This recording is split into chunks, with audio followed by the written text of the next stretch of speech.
हाँ, तो मेरा पहला प्रश्न आज का ये है कि कोरोना में और लॉकडाउन में कैसे सर्वाइवल हुआ आपका, आपकी टीम का? कोरोना में कोरोना ने बचा दिया कैसे? लोगों को। कोरोना से संबंधित विभिन्न चीजों की जानकारी देने के लिए नुक्कड़ नाटक किया, हम्म। तो कोरोना से कोरोना ने बचा दिया। तो उस समय तो कोरोना के दौरान हाँ हाँ। कोरोना के दौरान चौक चौराहे पे यमराज बन के हम लोगों ने प्रचार किया कि भाई यमराज, कोरोना से गले लगाओगे तो यमराज पकड़ेगा। इस तरह के जागरूकता कार्यक्रम चले। सोशल डिस्टेंस का पालन करते हुए हम लोगों ने उस तरह से डिजाइन किया प्ले को कि एक दूसरे से संपर्क में ना आए, और डिस्टेंस बनाते हुए माइकिंग के जरिए। आमतौर पे नुक्कड़ नाटक में माइक का इस्तेमाल करते नहीं है, लेकिन इसमें चूंकि डिस्टेंस बना बना के करना था तो उस तरह से किया। फिर कोरोना जब खत्म होने को आया तो एक EZCC का वर्कशॉप भी कराया कोरोना पर, और कोरोना के थीम से रिलेटेड नाटक का भी मंचन किया गया। सारे चीजों को पालन करते हुए, लेकिन बहुत कष्टकर था, बहुत तकलीफ दे था वो डिस्टेंस को मेंटेन करना, फिर भी किया। इस तरह से कुछ एक कार्यक्रमों के जरिए करते रहे। आपको सुनकर बड़ा सुखद एहसास होगा कि इस दौरान हम लोग जब निकलते थे नाटक करने तो लोगों को खाना खिलाने के लिए तो बहुत से ऑर्गेनाइजेशंस थे, गवर्नमेंट का प्रयास था, सब हो रहा था, लेकिन हम लोगों ने देखा कुत्ते और गाय जो लावारिस है उनको बहुत तकलीफ है।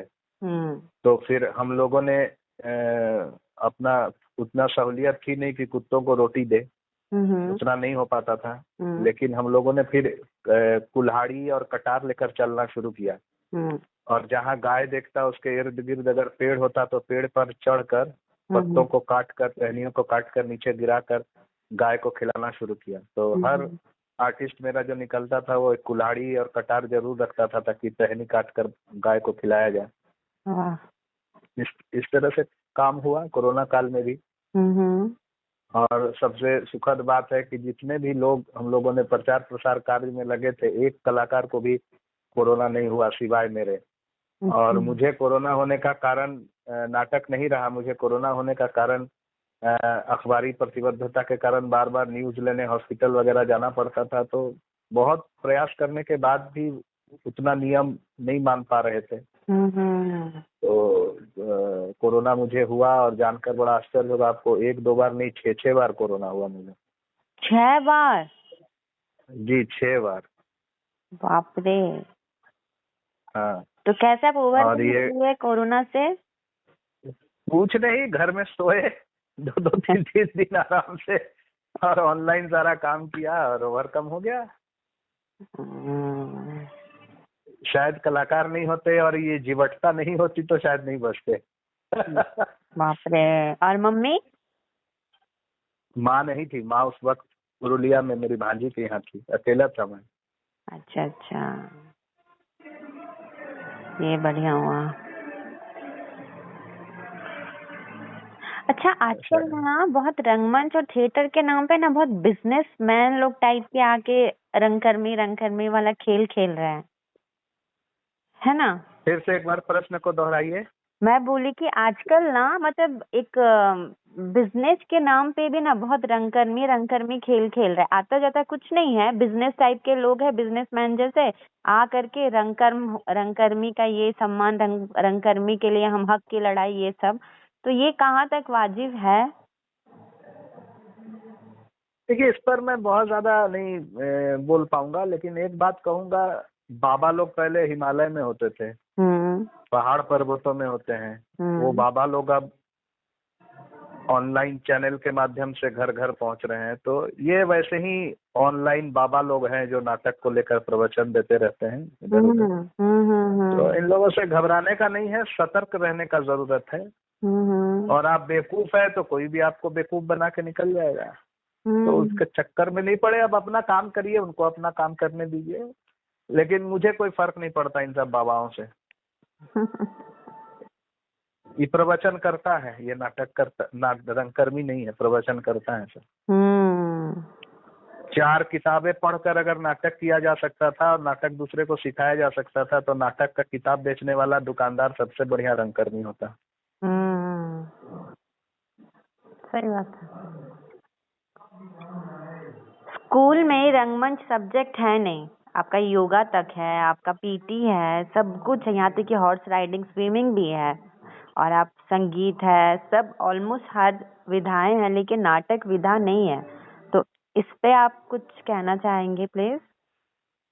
हाँ, कारण है, नाटक करना सबसे कठिन है और कठिन चीजें बाद में ही आती है, और नाटक भी जरूर आएगी एक ना एक दिन। बस इंतजार कर रहे हैं उस दिन का। तो मतलब इसको लेके कुछ आप मुहिम या फिर कुछ ऐसे चाहते हैं कि हाँ जो सरकार तक ये बात पहुंचे कि हाँ हर स्कूल में, कॉलेज में भी अगर ये सब्जेक्ट हो तो बहुत सारे रंगकर्मियों को जीवन यापन के लिए एक जरिया मिल जाएगा ना?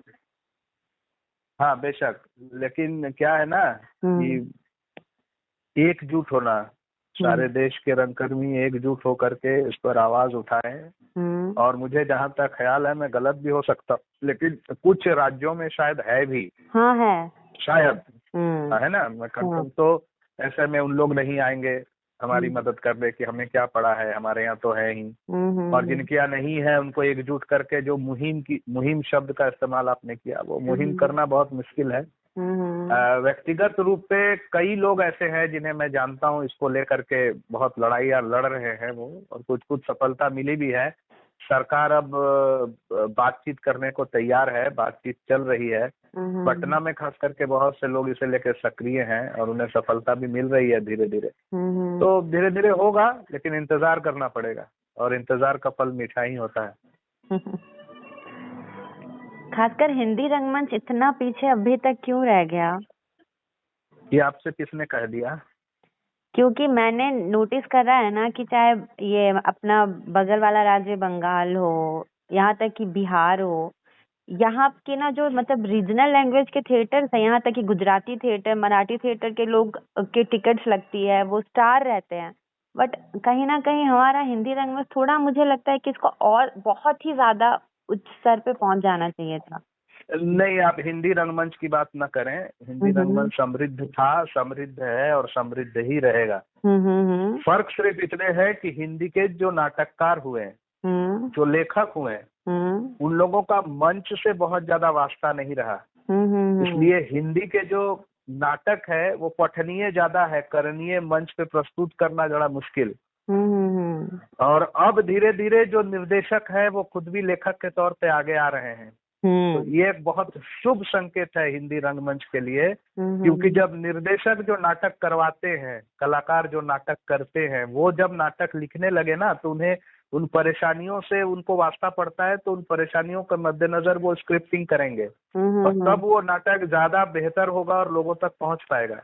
तो साहित्यिक दृष्टिकोण से अगर हम देखें तो हिंदी रंगमंच का जो नाटक है वो बहुत समृद्ध है साहित्यिक दृष्टिकोण से, लेकिन उसको मंच पे करना बहुत कठिन है, इसलिए लोग पीछे हट जाते हैं। तो ये एक पहलू। दूसरा पहलू कि आप बिहार की बात कर रही थी अभी, पश्चिम बंगाल की बात कर रही थी अभी, महाराष्ट्र की बात कर रही थी, गुजरात की बात कर रही थी। तो यहाँ की जो सरकारें हैं ना, वो मुफ्तखोरी का आदत नहीं लगाया लोगों को। दुर्भाग्य से हमारे झारखंड में जितनी भी सरकारें बनी, मैं किसी एक पर आक्षेप नहीं लगा रहा, वो लोगों को मुफ्त खिलाने में ज्यादा विश्वास करते हैं। इनका अपना वोट बैंक का चक्कर होगा, या कुछ राजनीति ऐसी होगी, या कुछ होगा सिस्टम में ऐसा कि ये मुफ्त में बिजली फ्री, पानी फ्री, हो सके तो तेल भी फ्री, धोती फ्री, साड़ी फ्री, तो जाओ नाटक भी फ्री, देखो फ्री। ये फ्री का चस्का लगाना सबसे बुरी बात है, और मैं तो नहीं लगाता। मेरे इस छोटे से शहर में बिल्कुल टिकट बेचता हूँ। हाँ, घर घर जाने पड़ते हैं, उतना नहीं है कि लोग आके टिकट खरीदे, कुछ लोग आ जाते हैं इक्के दुक्के, लेकिन टिकट बेचकर ही नाटक करता हूँ। फ्री पास दे करके मैं नहीं बुलाता लोगों को। तो ये कुव्वत होनी चाहिए, अपने सीने में वो दम होना चाहिए कि हम दर्शक को रंगमंच तक लाए और उनके जेब से पैसे निकालें।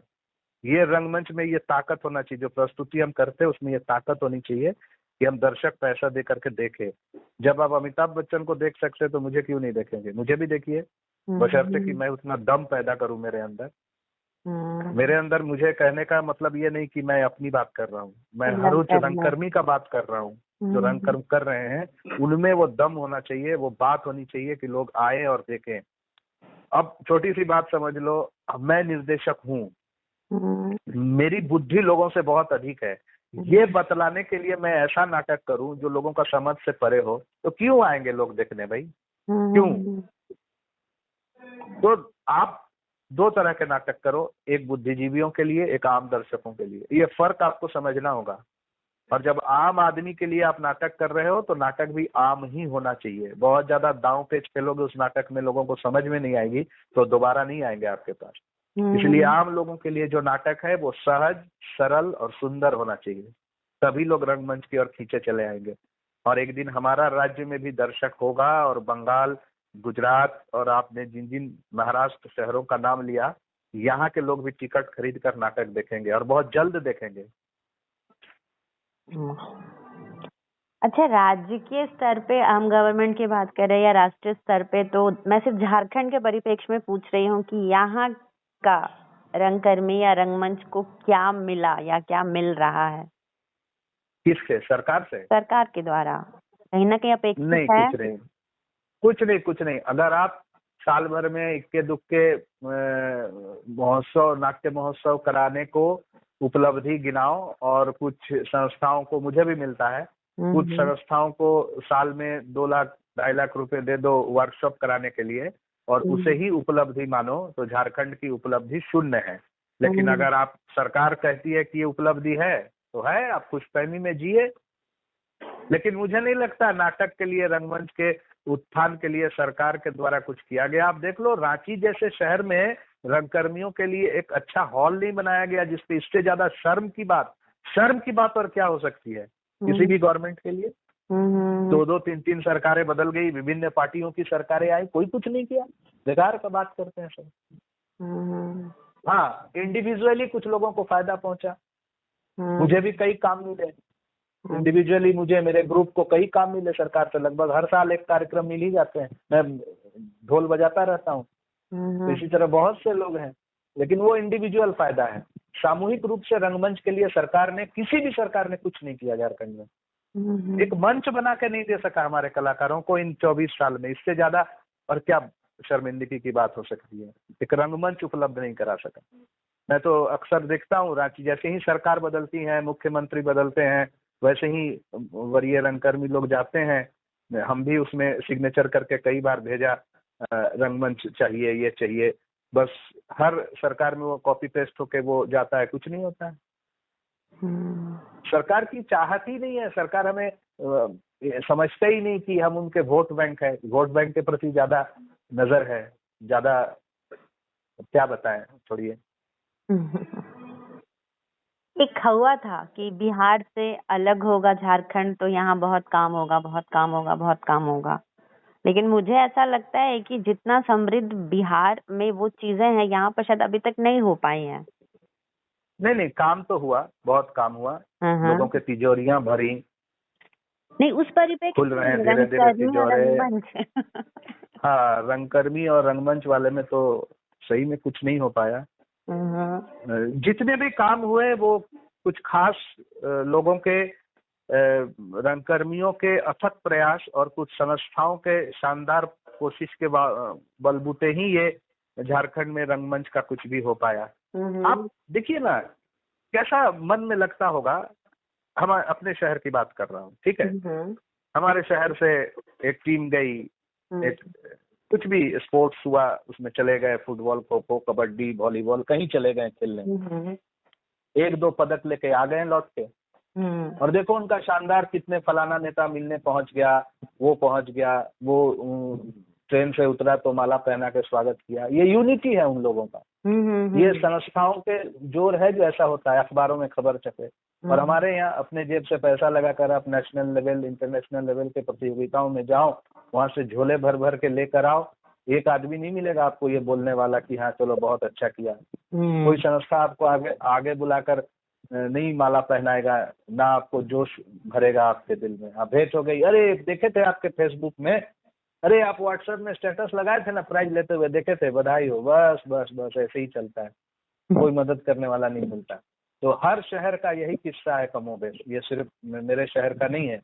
और इसी तरह रंगमंच तपता भी है, पकता भी है, और पक के शानदार खाना बनता भी है। तो ये रंगमंच की अपना एक है, चलता है इसी तरह से, लेकिन हताश नहीं है हम। आने वाले दिन में कुछ अच्छा होगा शायद। और मुझे जहाँ तक लगता है बेबाक बोलने वाले लोगों की कमी है, इसलिए भी कुछ उद्धार नहीं हो रहा है। मैं इतना भाषण दे रहा हूँ आपके सामने, कल को मुझे सीएम बुला लेंगे, आइए आपसे नाटक के बारे में कुछ, रंगमंच का कैसे उद्धार हो उस पर बात करूं। मैं चला जाऊंगा, सीएम के साथ एक फोटो डाल दूंगा फेसबुक में, अखबारों में छप जाएंगे, मैं खुश हो जाऊंगा, बस वहीं तक मेरी लड़ाई चल जाएगी। तो ऐसे ही चल रहा है, इसी वजह से नहीं हो पा रहा, हम एकजुट नहीं हो पा रहे हैं। झारखंड में जितने प्रतिभाशाली, समृद्ध, सशक्त कलाकार हैं, सब एकजुट नहीं हो पा रहे हैं। सबकी अपनी अपनी राग है, अपनी अपनी डफली है। तो सरकार भी बजा रही है, जब जरूरत पड़ती है थोड़ा सा किसी का डफली मंगा कर बजा लेता है, हम लोग भी खुश हो जाते हैं। आपके फ्यूचर प्लान्स क्या है? जैसे कि मतलब एक रंग कुछ नहीं, मैं वर्तमान में जीने वाला आदमी हूँ। मैं जिस दिन नाटक का शो खत्म कर लेता हूँ, पीछे मुड़ कर उसे नहीं देखता, भूल जाता, और मैं ये भी नहीं देखता क्या करना है, मैं बस आज में जीता हूँ। हाँ, इतना मालूम है कि रंगमंच का भविष्य उज्जवल है। जिस तरह से नए लड़के आ रहे हैं, उसमें से 100 में से 98 लड़का लड़की इसलिए आ रहा है कि नाटक के जरिए फिल्मों तक पहुंचेगा। लेकिन आ तो रहा है, उसमें से जो 2 लड़का लड़की तब के निकलेगा ना, वही रंगमंच को आगे लेकर जाएगा। बाकी 98 तो वो पंछी है ना, जाड़े में आते हैं पर्यायी पंछी, वो है, आज है कल नहीं है। लेकिन वो 98 को मैं नहीं गिनता, मैं वो 2 को देखता हूँ जो रह जाएंगे, और वही 2 रंगमंच को आगे लेकर जाएंगे। बढ़िया। और देखिए, मैं ये भी नहीं मानता कि फिल्म करना बुरी बात है, फिल्म नहीं करना चाहिए, कौन कहा है? दोनों काम हो सकता है, सिर्फ आप बेईमानी मत करो। रंगमंच ने अगर आपको वहां तक पहुंचाया है, तो फिर आज आप फिल्मों में काम नहीं कर रहे हैं तो साल में 10 नाटक कर रहे हैं। तो फिल्मों में काम कर रहे हैं तो साल में 2 नाटक 3 नाटक तो करो यार। लेकिन वो भी नहीं करते लोग। दुखद पहलू यही है। आज आप देख लीजिए, इंडस्ट्री में जितने नामचीन चेहरे नाटक से फिल्मों में गए, वो अगर साल के 200-300 400 करे, तो नाटक का छोटे छोटे शहरों में आकर के करे, तो नाटक का क्रेज बढ़ जाएगा।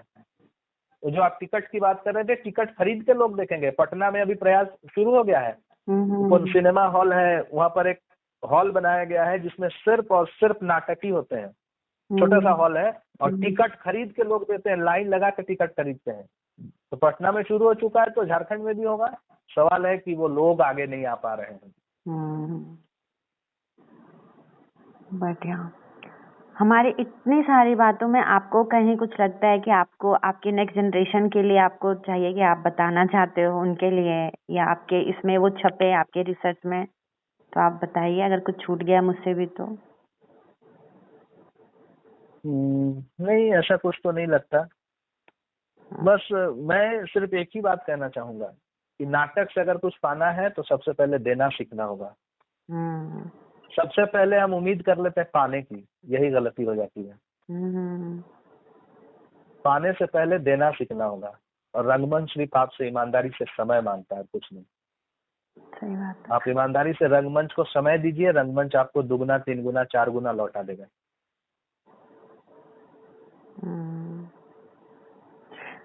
आप मुझे ना एक लिस्ट, अगर आपके जो अवार्ड्स है ना, जैसे कि मुझे इस साल में ये मिला, उस साल में वो मिला, आपको जैसे जब अरे वो नहीं है मेरे पास, मैं फोटो भेज देता हूँ।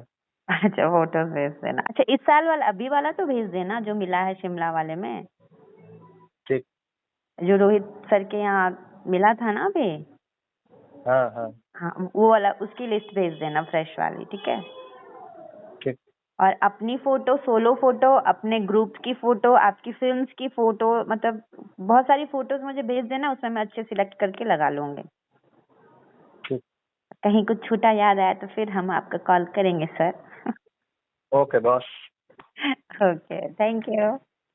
ओके। Okay, bye bye.